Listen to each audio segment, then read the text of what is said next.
ഓം ഓം ഓം ഓം gum ഗണപതയേ നമഃ. ഓം സംസരസ്വത്യേ നമഃ. ഓം gum ഗുരുഭ്യോ നമഃ.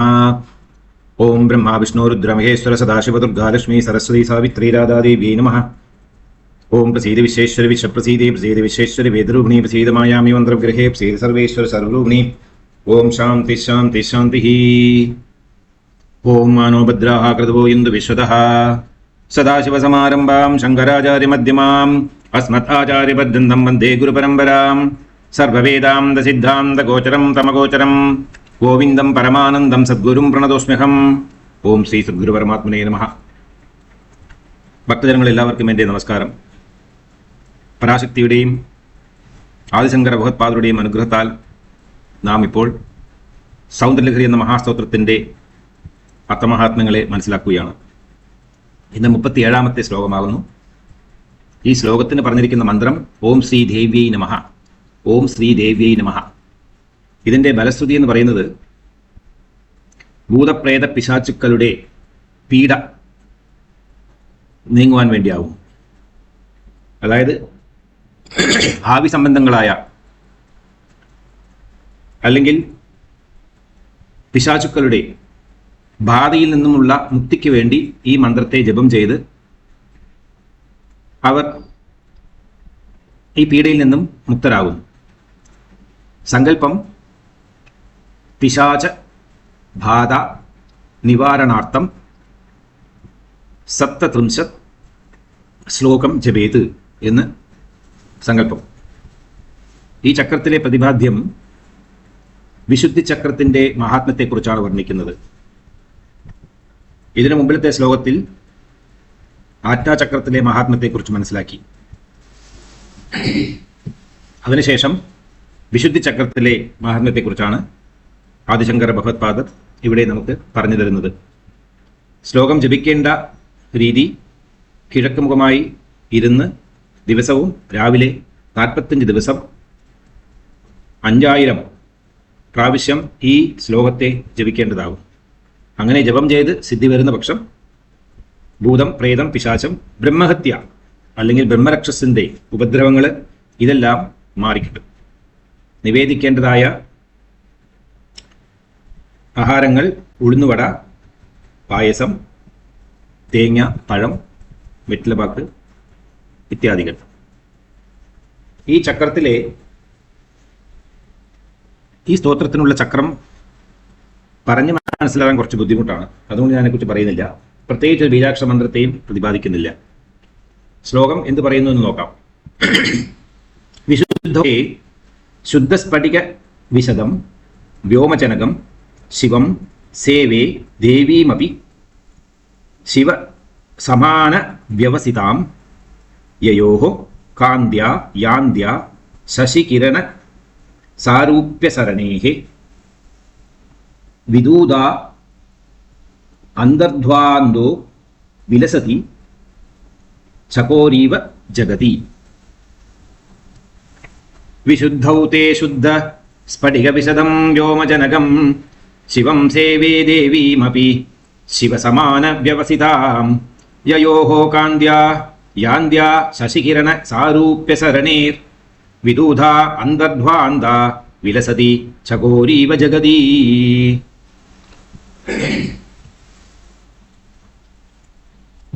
കഴിഞ്ഞ ശ്ലോകത്തിൽ മനത്തത്വം എന്ന് പറയുന്ന മനസ്സിന്റെ തത്വത്തെക്കുറിച്ചാണ് ആജ്ഞാചക്രത്തിലെ പ്രതിപാദ്യം.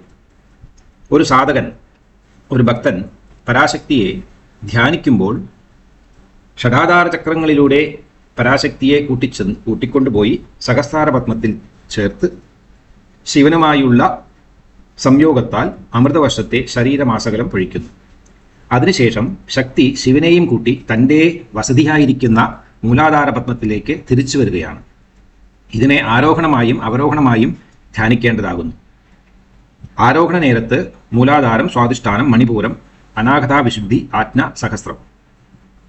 അവരോഹണ നേരത്ത് സഹസ്രാരപത്മത്തിൽ നിന്ന് തുടങ്ങി ആജ്ഞാചക്രം, പിന്നീട് വിശുദ്ധിചക്രം, പിന്നീട് അനാഹത ചക്രം, പിന്നീട് മണിപൂരക ചക്രം, പിന്നീട് സ്വാധിഷ്ഠാന ചക്രം, പിന്നീട് അവസാനമായി മൂലാധാരപത്മം. ഈ ക്രമത്തിലാകുന്നു ആരോഹണം അവരോഹണം എന്നുള്ള പരാശക്തിയുടെ ഉപാസന ചെയ്തു വരേണ്ടത്. സമയാചാര പൂജയാകുന്നു ഇവിടെ പ്രാധാന്യം. ആദിശങ്കര ഭഗവത്പാദർ സമയമതത്തിൽ വളരെയേറെ വിശ്വസിക്കുകയും അദ്ദേഹത്തിൻ്റെ പല കഴിവുകളെയും തെളിയിച്ചിട്ടുള്ള ഒരു പൂജാവിധിയാകുന്നു മാനസികമായി ചെയ്യപ്പെടുന്ന പൂജകൾ. എല്ലാ മഹർഷിമാരും സന്യാസിമാരും ഉത്തമ ഭക്തന്മാരുമെല്ലാം മാനസപൂജയാണ് ചെയ്തു വരുന്നത്. വെളിയിൽ ബാഹ്യപൂജ ചെയ്യുന്നതെല്ലാം മാനസപൂജയിൽ പ്രവണത നേടാത്തവർ അല്ലെങ്കിൽ ജ്ഞാനത്തിൻ്റെ ഉച്ചഘട്ടത്തെ മനസ്സിലാക്കാത്തവരാകുന്നു ബാഹ്യപൂജ ബിംബത്തിലും ചിത്രപടത്തിലും മറ്റ് ദ്രവ്യങ്ങളിലുമെല്ലാം ദൈവചൈതന്യത്തെ സങ്കല്പിച്ചിരുത്തി ചെയ്യപ്പെടുന്ന പൂജകൾ. എല്ലാ വസ്തുക്കൾക്കും ആ വസ്തുവിൻ്റെതായ ആകൃതി, മണം, ഗുണം, പ്രശസ്തി എല്ലാം ഉണ്ട്. പക്ഷേ ദൈവസങ്കല്പത്തെ ആ ഡിവൈസിൽ അല്ലെങ്കിൽ ആ ഒരു വസ്തുവിന്മേൽ ആവാഹിച്ചിരുത്തിയ ശേഷം ചെയ്യപ്പെടുന്ന പൂജയിൽ ഭക്തനും ആ വസ്തുവിൽ നിന്ന് വരുന്ന ചൈതന്യം ഭക്തനെയും ആരാധിക്കുന്നവനെയും അവനെ ചുറ്റിപ്പറ്റിയിരിക്കുന്ന സമൂഹത്തെയും അത് രക്ഷിക്കുന്നു. വിശ്വാസമാണ് ഇവിടുത്തെ പ്രധാന തത്വം. വിശ്വാസം കൊണ്ട് ആ വസ്തുവിനെയും തന്നെയും ബന്ധിച്ചിരിക്കുകയാണ് ഈ സാധകൻ. രണ്ടും ശരി തന്നെയാണ്. എങ്കിൽ പോലും മാനസിക പൂജയിലാകുന്നു ശക്തി അധികം. ഒരു കാലത്ത് അങ്ങനെ ഉണ്ടായിരുന്നുള്ളൂ. പിന്നീടാണ് മനുഷ്യന്മാർ അവരവരുടെ ആചാരാനുഷ്ഠാനത്തിന് വേണ്ടി കുറച്ചെല്ലാം വ്യത്യാസങ്ങൾ വരുത്തി കല്ലിലും മരത്തിലും ചിത്രപടത്തിലുമെല്ലാം ദൈവങ്ങളെ ആരാധിച്ചു തുടങ്ങിയത്. ദൈവമില്ലാത്ത ഒരു വസ്തുക്കളും ഈ ലോകത്തിലില്ല. ദൈവസങ്കല്പം 8 മാർഗത്തിലൂടെയാണ് ഒരു ഭക്തൻ അല്ലെങ്കിൽ ഒരു സാധകൻ പൂജ ജപം ചെയ്തു വരുന്നത്. അപ്പോൾ മനത്തത്വം എന്ന് പറയപ്പെടുന്ന ആജ്ഞാചക്രത്തിൽ നിന്നും അടുത്തതായി വരുന്ന വിശുദ്ധി ചക്രത്തിലേക്കാണ് ഈ കുണ്ടലിനി ശക്തി ശിവശക്തിയായി തിരിച്ചു വരുന്നത്. അവിടെ ഒരു സാധകൻ, ആദിശങ്കർ ഭഗവത്പാദാണ് ഇവിടുത്തെ സാധകൻ. കാരണം അദ്ദേഹമാണ് ദേവിയുടെ പ്രത്യക്ഷമായി പരാശക്തിയുടെ മുമ്പിൽ ഇരുന്നു കൊണ്ട് ധ്യാനത്തിലൂടെ ഈ സംഗതികളെല്ലാം മനസ്സിലാക്കി ശക്തി ഭഗവത്പാദരുടെ ബുദ്ധിയിലൂടെ ഈ വ്യാഖ്യാനത്തെ നൽകുന്നത്. അങ്ങനെയാണ് അദ്ദേഹം അതിനെ കാവ്യമായി ചമച്ച് ശക്തിയിൽ തന്നെ സമർപ്പിക്കുന്നു. വിശുദ്ധൗതേ, വിശുദ്ധി ചക്രത്തിൽ പരാശക്തിയായ നിന്റെ ശക്തി, അതായത് ശുദ്ധസ്ഫടിക വിശദം, ശുദ്ധസ്ഫടികം പോലെയും നിർമ്മലമായും ഇരിക്കുന്ന വ്യോമജനകം, ആകാശത്തെ ജനിപ്പിക്കുന്നവനും ആകാശത്തെ ജനിപ്പിക്കുവാൻ സാമർഥ്യമുള്ളവനുമായ ഒരു മഹാത്മാവ് ആരായിരിക്കണം? ശിവം സേവേ, പരമശിവനെ ഞാൻ അവിടെ ഭജിക്കുന്നു. എൻ്റെ വിശുദ്ധ ചക്രത്തിൽ ഇപ്പോൾ എനിക്ക് ശിവശക്തി ഐക്യമായി പരാശക്തിയെയും പരമേശ്വരനെയും കാണാൻ സാധിക്കുന്നു. എങ്കിലും അതിലും പ്രത്യേകമായി വ്യോമജനകം, ആകാശത്തെ ജനിപ്പിച്ച, ലളിതാ സഹസ്രനാമത്തിൽ വ്യോമകേശി വിമാനസ്ഥ വജ്രണി വാമകേശ്വരേ നമഃ എന്നൊരു ഗുണനാമുണ്ട്. പരാശക്തിയുടെ തലമുടിയാണത്രേ ഈ വ്യോമം എന്ന് പറയപ്പെടുന്ന ആകാശം. ആകാശം ഒരാളുടെ തലമുടിയാണ് എന്ന് തോന്നുകയാണെങ്കിൽ ആ ശരീരം എത്ര വലുതായിരിക്കണം? ഇവിടെ അങ്ങനെയുള്ള ആകാശത്തെ ജനിപ്പിച്ച അല്ലെങ്കിൽ ജനിപ്പിക്കാൻ കെൽപ്പുള്ള ശക്തിയുള്ള ഒരു പുണ്യ തേജസ്സിനെയാണ് ഭഗവത്പാദർ ധ്യാനത്തിലൂടെ മനസ്സിലാക്കിയത്. ശിവം സേവേ ദേവീമപി, പരാശക്തിയായ നീയും കൂടെ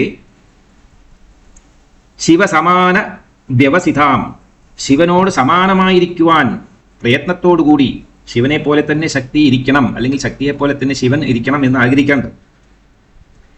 എപ്പോഴും ഭർത്താവിൻ്റെ കൂടെ ഇരിക്കാനാണ് എല്ലാ ഭാര്യമാരും പ്രയത്നിക്കാറുള്ളത്, യത്നിക്കാറുള്ളത്, ആഗ്രഹിക്കാറുള്ളത്.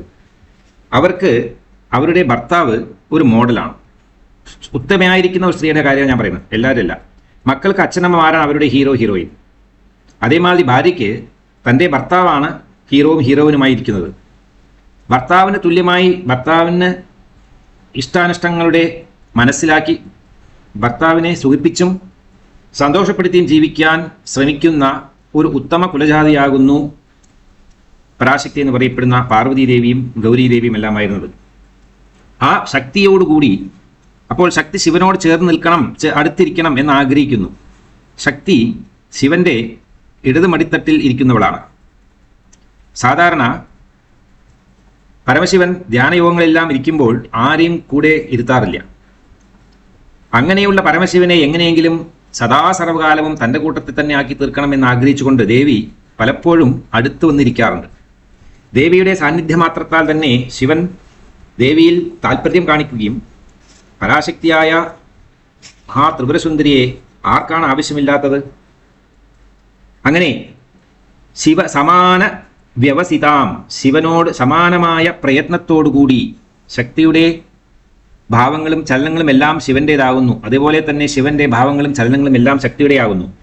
യയോഹോ, ഏതൊരു ശിവദമ്പതിമാരുടെ കാന്ത്യായാന്ത്യാഹ, ഇത് കാരണം കാന്തി, ആ കാന്തി അങ്ങനെ ത്രിലോകങ്ങളിലും പ്രസരിക്കുകയാണ്. ശശികിരണ സാരൂപ്യ സരണേഹേ, ശശികിരണത്തെക്കുറിച്ച് മാത്രമേ ഇവിടെ പറയുന്നുള്ളൂ. ഇങ്ങനെയുള്ള ലക്ഷക്കണക്കിനുള്ള ചന്ദ്രന്മാർ ഒന്നിച്ച് ഉദിച്ചു നിൽക്കുമ്പോൾ എന്ത് കാന്തിയും പ്രകാശവും ഉണ്ടാകുന്നുവോ അതുപോലെയായിരുന്നു ആദിശങ്കര ഭഗവത്പാദർ പരാശക്തിയുടെ ഈ ധ്യാനയോഗത്തിലൂടെ അദ്ദേഹത്തിൻ്റെ കുണ്ടലിനെ അദ്ദേഹം ചക്രങ്ങൾ വഴി പടിപ്പടിയായി എടുത്തു ചേർന്ന് ഓരോ ചക്രങ്ങൾ കൂടി എത്തി ഒടുവിൽ ഈ വിശുദ്ധി ചക്രത്തിൽ അംബികയെ ധ്യാനിക്കുമ്പോൾ കണ്ട ഒരു അനുഭവമാകുന്നു. വിധൂത അന്താർധ്വ വിലസതി. ഇതെന്താ സംഭവിക്കുന്നത്? ഈ ചന്ദ്രകിരണങ്ങളുടെ പ്രഭകാരണം അന്ധകരണം അശേഷം നാശമായിത്തീരുന്നു. അന്ധവിശ്വാസം അല്ലെങ്കിൽ അന്ധകാരം എന്ന് പറയപ്പെടുന്ന ഇരുട്ട് അല്ലെങ്കിൽ അജ്ഞാനം, ഇത് അശേഷം അപ്രത്യക്ഷമായിത്തീരുന്നു. വിദൂധാന്തർധ്വാന്ത വിലസതി. അത് കാരണം എന്താകുന്നു വെച്ച് കഴിഞ്ഞാൽ അജ്ഞാനം തീരെ നാശമായി ജ്ഞാനത്തിൻ്റെ ഉച്ചഘട്ടത്തിലേക്ക് ഈ ഭക്തൻ എത്തിച്ചേരുന്നു. ബ്രഹ്മാണ്ടങ്ങളെ സ്വന്തം കണ്ണുകൾ കൊണ്ട് കാണാൻ സാധിക്കുന്ന ഒരു മഹാസിദ്ധിയാണ് കുണ്ടലിനി ശക്തി വിശുദ്ധി ചക്രത്തിൽ എത്തിച്ചേരുമ്പോൾ ലഭിക്കുന്നത്. ആ സാധകന്റെ സന്തോഷത്തെ ഏതിനോട് ഉപയോഗിക്കുന്നു എന്ന് വെച്ച് കഴിഞ്ഞാൽ വേദത്തിൽ പറയാറുള്ള ചകോരി പക്ഷിയുടെ ആഹ്ലാദത്തിനോടാണ് ഉപമിക്കുന്നത്. ഈ ചകോര പക്ഷിയെപ്പോലെ ജഗതി ത്രിലോകങ്ങളിലും സസന്തോഷം ആഹ്ലാദത്തോടുകൂടി സഞ്ചരിക്കുന്ന ഈ ചകോര പക്ഷിയുടെ സ്ഥിതിയെയാണ് ഇവിടെ ഭഗവത്പാദർ ഉദ്ദേശിച്ച് പറയുന്നത്. അത്രയും വലിയ ഒരു സുഖവും സന്തോഷവും സ്വാതന്ത്ര്യം എനിക്ക് ലഭിക്കുന്നു. അതായത് ചകോരപക്ഷി ആത്മാവാണെന്ന് കരുതുകയാണെങ്കിൽ, അല്ലെങ്കിൽ നമ്മുടെ ജീവാത്മാവാണെന്ന് കരുതുകയാണെങ്കിൽ, ചിച്ചന്ദ്രമണ്ഡലത്തിൽ നിന്നും തിരിച്ചു വരുന്ന പരാശക്തി ശിവനോട് ചേർന്ന് വിശുദ്ധ ചക്രത്തിൽ എത്തിത്തീരുമ്പോഴേക്കും അവിടെ ഈ അമൃതം എന്ന് പറയപ്പെടുന്ന ചന്ദ്രകിരണങ്ങളെ വാരി വിതറുന്നു. ചന്ദ്രകിരണങ്ങളിൽ നിന്നും വരുന്ന അമൃതത്തെ സേവിച്ചാണ് ചകോരപക്ഷി ജീവിച്ചു വരുന്നത്. ചകോരപക്ഷി ഭൂമിയിൽ പതിക്കാറില്ല, ഭൂമിയിൽ കാൽ വയ്ക്കാറില്ല. അത് ആകാശത്തിൽ തന്നെ സഞ്ചരിക്കുന്ന ഒരു പക്ഷിയും ആകാശത്തിൽ തന്നെ ജീവിക്കുകയും ചന്ദ്രകിരണങ്ങളെ ആഹാരമായി ഉണ്ട് തൻ്റെ ശരീരത്തെ വളർത്തി അവിടെ തന്നെ കുഞ്ഞുങ്ങളെ ജനിപ്പിക്കുകയും ആ കുഞ്ഞുങ്ങളെ വളർത്തുകയും എല്ലാം ഈ ആകാശത്ത് മാർഗത്തിൽ തന്നെ നടക്കുന്നു. അതൊരിക്കലും ഭൂമിയിൽ പതിക്കാറില്ല. പക്ഷേ അതിൻ്റെ ആഹ്ലാദത്തിന് കാരണം ചന്ദ്രനിൽ നിന്നും ലഭിക്കുന്ന ചന്ദ്രകിരണങ്ങളാകുന്നു. അതായത് നമ്മളുടെ ജീവാത്മാവിന് ഭൂമിയിൽ ജനിച്ചു കഴിഞ്ഞാൽ മരിക്കണം, വളരണം. 6 പ്രധാനപ്പെട്ട ബാധ്യതകളുണ്ട് ഒരു ജീവന്. ദാഹം, വിശപ്പ്, വെറുപ്പ്, കോപം, താപം, അസൂയ എന്നുള്ളതായ ഈ 6 വീക്ക്നെസ് ഓഫ് എ സോൾ. അതെല്ലാം അപ്രത്യക്ഷമായി കഴിഞ്ഞാൽ ഈ ഹൈഡ്രജൻ ബലൂൺ പറക്കുന്നത് മാതിരി ഈ ജീവാത്മാവ് അങ്ങനെ ആകാശത്തിൽ സ്വതന്ത്രമായി പറക്കുകയാണ്.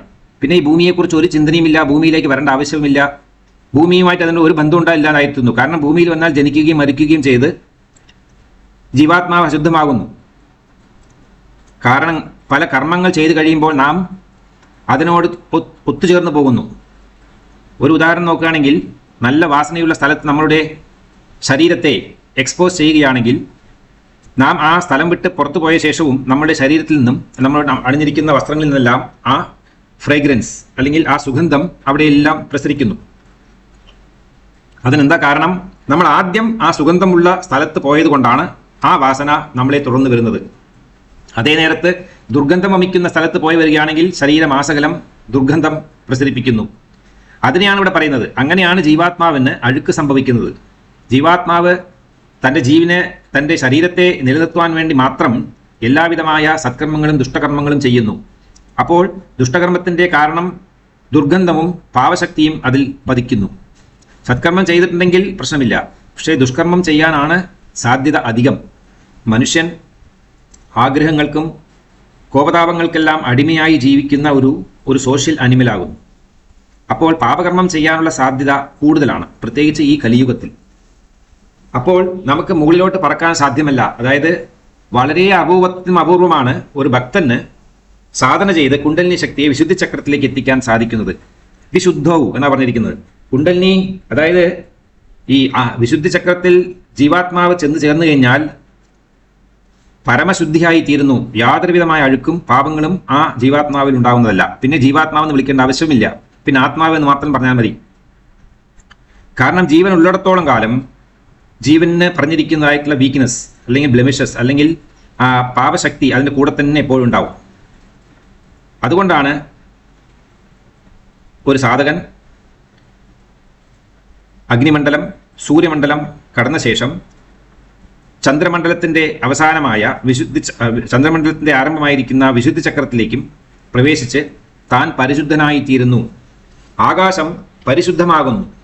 ആകാശം നിത്യേന താൻ തന്നെ ശുദ്ധി ചെയ്യുകയാണ് ചെയ്യുന്നത്. അല്ലെങ്കിൽ ഒന്ന് ആലോചിച്ച് നോക്കണം, ഈ ഭൂലോകത്തിൽ നമ്മൾ ചെയ്തു കൂട്ടുന്ന ഓരോ ദുഷ്പ്രവൃത്തികളുടെ കാരണം എന്തെല്ലാം വിഷവായുക്കളെയാണ് നാം ജനിപ്പിക്കുന്നത് നമ്മളുടെ കുകർമ്മം കാരണം. എങ്കിലും എല്ലാ മലിനങ്ങളെയും നശീകരിപ്പിച്ചുകൊണ്ട് തന്നെ ഇരിക്കുന്നു ആകാശത്തിലെ ക്രിയകൾ. ഈ വിശുദ്ധി ചക്രം എന്ന് പറയുന്നത് 16 ദളങ്ങളോട് കൂടിയ ചക്രമാകുന്നു. 16 ദളങ്ങൾ എന്ന് പറയുന്നത് ഇവിടെ 16 കലകളാകുന്നു. 16 കലകളുള്ള ഒരു വ്യക്തി അല്ലെങ്കിൽ ഒരു മഹത്തത്വം എന്ന് പറയുന്നത് പരമാത്മാവായിരിക്കുന്ന സദാശിവൻ മാത്രമാണ്. പരബ്രഹ്മമൂർത്തി മാത്രമാകുന്നു 16 കലകൾക്കും അധികാരി. മറ്റുള്ളവരെല്ലാവരും തന്നെ ബ്രഹ്മാവിഷ്ണു രുദ്രകൾ പോലും 16 കലകൾക്കും ചൂടയാകുന്നു. ഓരോ ആളുകൾക്കും ഓരോ കലകളാണ്. 5 കലകൾ, 10 കലകൾ, 6 കലകൾ, 7 കലകൾ എന്നിവയ്ക്കാണ് ഓരോ കല എന്ന് വെച്ച് കഴിഞ്ഞാൽ നമ്മുടെ ഈ മിലിറ്ററിയിലും പോലീസ് ഡിപ്പാർട്ട്മെന്റിലൊക്കെ ഒരു മെഡൽ കിട്ടുമല്ലോ. അപ്പോൾ ഒന്നൊന്ന് കൂടി വരും. അതുപോലെ ജീവാത്മാവിൻ്റെ പരിശുദ്ധിയെ കുറിക്കുന്നതാകുന്നു ഈ കലകളെല്ലാം. അങ്ങനെ ശുദ്ധസത്വമായി തീരുമ്പോഴാകുന്നു അത് പരമാത്മാവായി തീരുന്നത്. ആ ശക്തിക്ക് മാത്രമാണ് 16 കലകൾ ലഭിക്കുന്നത്. ഈ 16 കലകൾ എന്ന് പറയുന്നത് വിശുദ്ധി ചക്രത്തിന് മാത്രമുള്ളതാണ്. അവിടെ ഡാകിനീശ്വരി എന്ന ശക്തിയാകുന്നു രാജ്യപരിപാലനം ചെയ്തു വരുന്നത്, അതിനെ മാനേജ് ചെയ്യുന്നത്, അവിടുത്തെ മാനേജർ. വിശുദ്ധി ചക്രനിലയ ആരക്തവർണ ത്രിലോചന ഗഡ്വാംഗാദി പ്രകരണ വദനൈക സമന്വിതായേ നമഃ പായസാന്ന പ്രിയാത്വക്സ്ഥാ പശു ലോകഭയങ്കരി അമൃതാദി മഹാശക്തി സമൃദ്ധ ഡാകിനീശ്വരേ നമഃ. ഇതാണ് വിശുദ്ധി ചക്രത്തിനെ കുറിച്ച് ലളിതാസഹസ്രനാമം വ്യാഖ്യാനിക്കുന്നത്. 16 ദളങ്ങൾ, ശ്വേത രക്തവർണം കലർന്നതായിരിക്കുന്ന വർണ്ണരൂപം, ത്രിനേത്രധാരിയായിരിക്കുന്ന പരമേശ്വരി, ത്വക് അതായത് തോല്, ത്വക് എന്ന ധാതുവിൻ്റെ അധിഷ്ഠാന ദേവത, ആത്മാവും ദൈവവും വേറെയാണ് എന്നുള്ള വ്യത്യസ്ത ഭാവനയുള്ളവരാകുന്നു പശു എന്ന് പറയപ്പെടുന്ന ജീവാത്മാക്കൾ. അങ്ങനെയുള്ളവർക്ക് പശുലോക ഭയങ്കര്यै നമഃ. അങ്ങനെയുള്ളവരെ ഭയപ്പെടുത്തുന്നവളാകുന്നു ദേവി. എന്തുകൊണ്ട് എങ്ങനത്തുള്ള ഭയപ്പെടുത്തുന്നത്? അതായത് നീ ഒരിക്കലും ബ്രഹ്മവും ആത്മാവും ദൈവവും എല്ലാം വ്യത്യസ്തമാണ് എന്ന് വിചാരിച്ചു പോകരുത്. അങ്ങനെ വിചാരിക്കുന്ന പക്ഷം നിന്റെ ജീവിതം കട്ടപ്പുകയെന്നെ. അതാണ് ഇവിടെ പിടിപ്പെടുത്തൽ. ഇതെല്ലാം ഒന്നാകുന്നു എന്നുള്ള ഭാവനയോടുകൂടി പ്രയത്നിച്ച് ആ സത്യത്തെ ധരിക്കണം. ആ സത്യത്തെ താൻ മനസ്സിലാക്കണം. ആരെങ്കിലും പറഞ്ഞിട്ടോ ഏതെങ്കിലും പുസ്തകത്തിൽ വെച്ചോ ഏതെങ്കിലും കഥ കേട്ടിട്ടോ ഒന്നും കാര്യമില്ല. സ്വയമേവ മനസ്സിലാക്കണം അനുഭവത്തിലൂടെ എന്നാണ് ശക്തി പറയുന്നത്.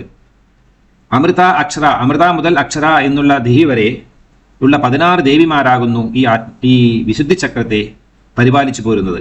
അവിടെ ശുദ്ധസ്ഫടികം പോലെ ഇരിക്കുന്ന പരമശിവൻ, അദ്ദേഹത്തെയാണ് വിശുദ്ധി ചക്രത്തിൽ ശുദ്ധസ്ഫടികം പോലെ അതിനിർമ്മലനായിരിക്കുന്ന ആകാശ തത്വത്തിൻ്റെ ജനകനായ ഈ പരമേശ്വരനെ ശിവനോട് സമാനമായി പ്രയത്നിക്കുന്ന പരാശക്തിയായ നിന്നെ ഞാൻ ഭജിക്കുന്നു, വിശുദ്ധി ചക്രത്തിൽ ഞാൻ നിന്നെ ഭജിക്കുന്നു. ഏതൊരു ദമ്പതികളുടെ ഈ സംഗമം കാരണമായി തീരുന്നതോ ആ വിശുദ്ധി ചക്രത്തിൽ, ഇനിയൊരു അർത്ഥത്തിൽ നോക്കുകയാണെങ്കിൽ ജീവാത്മാവ് അല്ലെങ്കിൽ ജീവൻ എന്നുള്ള ഞാൻ, നമ്മൾ ഓരോ സാധകനും ശക്തിയാകുന്നു, പരാശക്തി തന്നെയാകുന്നു. ആ ശക്തി ശിവനെ ചെന്ന് കാണുമ്പോൾ അല്ലെങ്കിൽ ശിവനോട് ഐക്യമായി തീരുമ്പോൾ, അതായത് പരമാത്മാവിൽ ലയമായി തീരുമ്പോൾ, അവിടെ ചന്ദ്രകാന്തി മാത്രമാണ് ഉള്ളത്. കുളിർമയായിരിക്കുന്ന ഒരു കാന്തി സമൂഹത്തിലാണ് പിന്നെയുള്ള വാസം. ഒന്ന് മനസ്സിലാക്കണം, ജീവന് ചൂടുണ്ട്. എല്ലാ ജീവനും ഈ 37 ഡിഗ്രി സെൽഷ്യസ് എന്ന് പറയപ്പെടുന്ന ഈ താപനില ഉള്ളതാണ്. ആ ചൂട് മാറിക്കിട്ടണമെങ്കിൽ തണുപ്പ് ആവശ്യമാണ്, അല്ലേ? അപ്പോൾ ജീവന്റെ വെപ്രാളം മൂന്ന് വിധത്തിലുള്ള താപത്രയാഗ്നി സംദഗ്ധ സമാഹ്ലാദന ചന്ദ്രികായേ നമഃ എന്ന് ലളിതാ സഹസ്രനാമത്തിൽ വ്യാഖ്യാനമുണ്ട്. ആധ്യാത്മികം, ആദിദൈവികം, ആദിഭൗതികം എന്ന് പറയപ്പെടുന്ന മൂന്ന് താപങ്ങൾ, അതായത് മൂന്ന് അഗ്നികൾ അല്ലെങ്കിൽ മൂന്ന് ചൂടാണ് ഈ ജീവനെ ചുറ്റിയിരിക്കുന്നത്. അതിന് ചൂടുള്ള ഒരു വസ്തുവിനെ ഫ്രിഡ്ജിനകത്ത് കൊണ്ടുവച്ച് കഴിഞ്ഞാൽ അതെങ്ങനെ തണുത്തുറയ്ക്കുന്നുവോ അതുപോലെ പിന്നെ കേടുകൂടാതെ ഇരിക്കും, ഇതിനകത്ത് യാതൊരു വിധമായ കേട് സംഭവിക്കുന്നില്ല. അതുപോലെ ജീവാത്മാവെന്ന് പറയുന്ന ഓരോ ഭക്തനും സ്വന്തം പ്രയത്നത്തിലൂടെ വിശുദ്ധി ചക്രത്തിൽ എത്തിച്ചേരുമ്പോൾ അവിടെ ഐസ്പെട്ടിക്കകത്ത് കയറ്റി വെച്ചിരിക്കുന്ന ഒരു വസ്തുവിനെ പോലെ നമ്മുടെ ജീവാത്മാവ് ആ ചന്ദ്രകിരണങ്ങൾക്ക് മധ്യേ ശിവശക്തിയെ, ആ ശക്തി ശിവനിൽ ഐക്യമാകുകയും ആ ശിവശക്തി മാത്രമായി പരിണമിക്കുന്ന അല്ലെങ്കിൽ കാണാൻ സാധിക്കുന്ന ഒരു മഹാതത്വമായി അനുഭവപ്പെടുന്നു എന്നാണ് ഇവിടെ പറയുന്നത്.